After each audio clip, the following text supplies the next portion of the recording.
after I got blanked like you did on my fantasy baseball team last week. My heart's not into it as much as it was. Hurts, doesn't it? It does hurt. You see it all crumble right in front of you. James, what's up? What's going on, gentlemen? Yeah, fantasy baseball is not exactly going very well right now, is it? No. I'm losing 6-1 this week already, again. I don't even want to look. And I don't understand at all what I'm doing.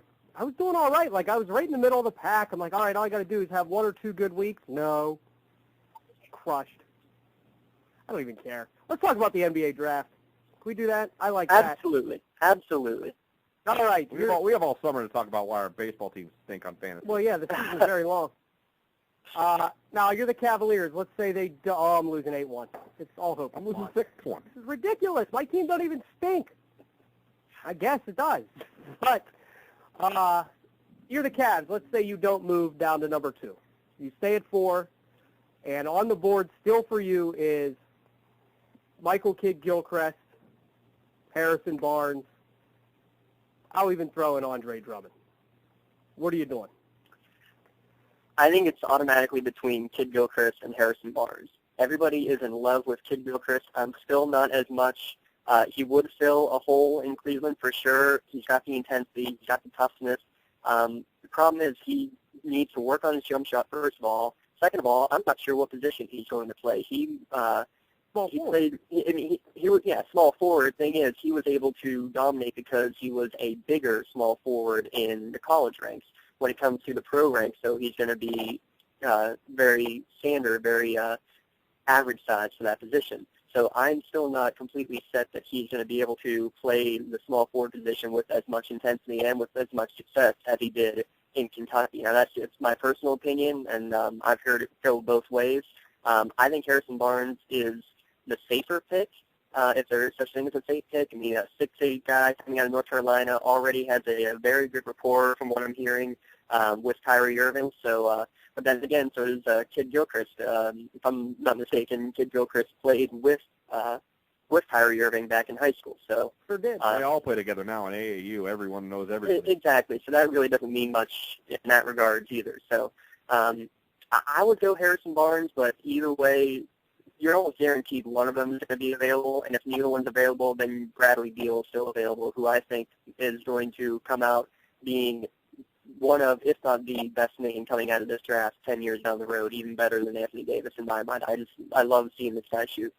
You know, for Buckeye fans, everyone keeps watching, and some people are starting to say it's unfair. Sullinger getting killed with possible back issues and things, and he was dropping down late first round now. You think that's fair, that's warranted, or you think he's going to be an okay pro? See, here's the thing. Any big man coming out of college now, you have to worry about this injury bug. It seems every big man has had at least the worries about it, if not a complete bad pun here, stab in the back. Greg Oden, also Buckeye coming out, has played probably a grand total of 30 games in the last 5 years since coming into the draft. I don't trust it. I don't blame all the NBA teams for doing the same thing. Now, Sullinger, yes, he is a very good talent.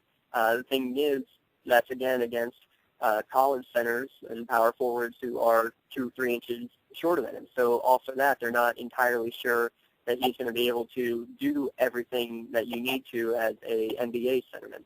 So he could be a big plus side if somebody wants to draft him in the late teens or early 20s. If he's still available at 24, I think the Cavs, if they still have that pick, that'd be a very good selection for him. And I think it's very likely that Sullinger could still be there because everybody is still worried about that back injury. And, you know, that's just sometimes the way it works. Yeah, I'm actually a little worried about his size, too, his height in the NBA among the taller power forwards, and even some threes that'll be taller than him in the NBA, or as tall as him. Yeah, I mean, only at 6'9". I mean, I say only when I'm not even 6 foot, and, you know, I just hate saying that. But, yeah, I understand that. The thing is, you've seen a couple guys who are playing the power forward or the center position at 6'6" even. DeJuan Blair, 6'6", 6'7", has been a very good player. I mean, he's been more of a sixth man than a starter at this point. But if you have the skill, if you have the capability to do well, that size doesn't always matter. And Sullinger will easily be able to play the 4 position. Against some teams, he can be able to play a 5. And with so many teams that are at least it appears that we're starting to get a little bit smaller in terms of what the center and the power forwards are. You don't see as many of the 7'3", 7'4" guys. You don't see the Shaquille O'Neals out there. If you have 2 or 3 guys breaking 7 foot in the league as a whole who are getting legitimate minutes, that's a surprise if you have more than that. So I think Sullinger can still play the 4 and possibly the 5 against probably 80% of the teams with or without the height issues. While we're sticking on the Buckeyes, do you think William Buford, some people have him second round, middle, late, do you think Buford goes, or is he a possibility of a free agent having to sign somewhere and go to camp? I think it would be late. It would be one of the last probably 5 or 10 picks. I think somebody will give him a shot just because he's shown the versatility. I don't think it's going to hurt him one way or the other. You see players who get drafted in the first round who bust. You see guys who don't get drafted. They get signed. Almost everybody who's somebody gets signed somewhere for these for the summer league games. And if he impresses there, he'll get a roster spot anyway. So I wouldn't be worried if he doesn't get drafted. My guess is he will probably in the last 5 or I also read coming up, I think it might be even tomorrow. I know it's the end of the month that David Lighty was going to have a workout for the Cavaliers because he's a free agent. Do you think there's any chance he actually sticks in Cleveland? It's worth the shot, isn't it? I don't mean. Yeah. It's you got to take every chance that you can with all these. Again, you've seen guys playing in AAU, you've seen them playing college, you've seen the guys. I mean, as much NBA scouting is coming from the high school game as it is from the college itself. Give a guy a workout. Anybody can impress you. I mean, you can be all over some big name like Jared Sullinger, and he can do nothing. Or you could be with smaller names that you've never heard of. I mean, there aren't as many foreign guys this year, which is kind of a bit different from normal. But you got to give everybody their fair chance because a Jeremy Lin can come out of nowhere. Give us a couple free agent or restricted free agent names you think the Cavaliers logically or, could actually go after other than maybe we've heard some Johnny Flynn stuff today, but do you think there's anybody else out there that could fill a role for the Cavaliers? In terms of the free agents, I don't think there's anybody that I'm seeing on the list that would be someone worth going for. I think, though, you are going to see a lot of movement tonight with not the free agents, but the guys who are like in the last year of their contract and teams are going to want to get rid of them. With such a deep draft that we have this year, you're going to see teams that have multiple picks. You could see the Cavs, like you said, move up to number 2 by trading away 4 and 24. I can see them, if, for example, because I don't think they'd want to go with Thomas Robinson. I think, for example, if Beal goes, if Kidd-Gilchrist goes, and maybe they're not sold on Barnes or somebody really wants them, I can see them trading down for getting a couple picks. I can see the Rockets trying to trade a lot of their picks away. So anything is possible at this point. And like I said before, you got to give everybody their fair chance. I would rather see them take the chance with the draft or with somebody that can get in a trade because the free agency, in my mind, at this point, isn't as solid as it has been in some previous years in terms of who they actually have a chance of getting. All right. Well, thank you very much. We'll see how it shakes out. And next Wednesday, we can talk about who they drafted. Yeah, and then we'll be yelling at, no, you should have drafted him, you should have drafted them. I'll tell you, I'm not lying. If they take Kidd-Gilchrist, I'll be happy. Harrison Barnes, I won't be upset. If they trade up for Bill. There's like basically 3 guys that if they end up with either of them, I'm like, oh, good job. I don't hear forward from Turkey. I'm fine. I don't think you're going to hear that with the 4th pick. Okay. All right. Now, the 34th, I can't. I don't want to hear it there. Don't even want to hear it there. That guy from France don't look too bad. We're doing that. I demand Sasha Khan come back over and play for the Cavs. No, that's no fun. Hey, we own his right. Yeah, exactly. We own his right. Hey, anything is possible. You're right. Beal is good. Kidd-Gilchrist, Harrison Barnes, all great picks. I don't think they would go for Andre Drummond, but if they decided they want him, fine. I think they'll try to get a big man. Tell you what, somebody to keep your eye on.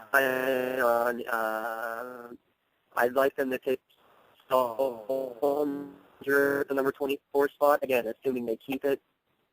Like I said, it's going to be a million trade in the next couple of days. Just wait.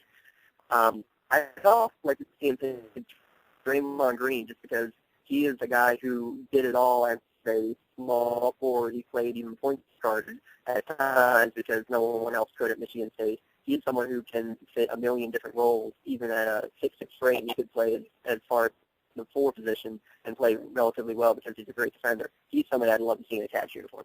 How about, real quick, I just thought of his name. How about Jenkins from Vanderbilt?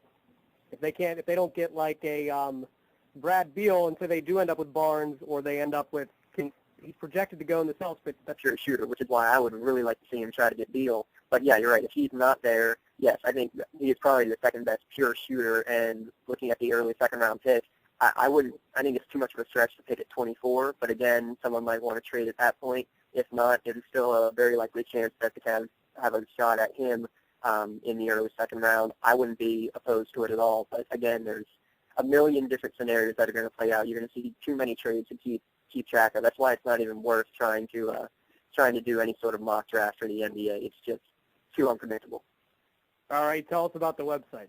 All right, absolutely. We are 360sportsnetwork.com. We talk everything sports, whether it's the draft or whether it's getting you ready for fantasy or for the fantasy football draft now about to be start going. So we're doing stuff on that too. We want to give a voice to the voiceless. We want to talk about everything sports, not just the big stuff like the NBA.